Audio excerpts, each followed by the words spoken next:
पता है ये संसार हमारा कर्म भूमि है, ठीक है। आप न चाहते हुए भी कर्म ही कर रहे होते हैं। मान लीजिए कि आप सो रहे हो, अगर आप सही समय पर सो रहे हैं तो वो भी आपका कर्म है, आपका बॉडी हील हो रहा है। अच्छा कर्म, बुरा कर्म, पिछले जन्म का, ये जन्म का छोड़ दीजिए, नॉर्मल हम डेली जी रहे हैं ना, वो भी एक कर्म है। हम बिना कर्म किए रह ही नहीं सकते।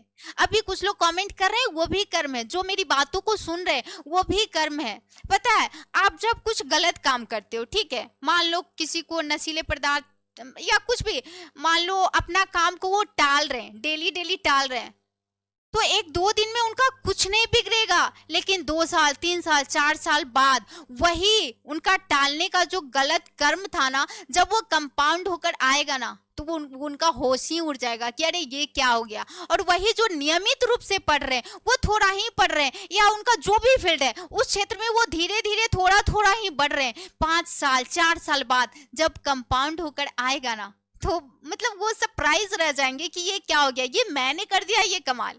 उनको यकीन नहीं होगा।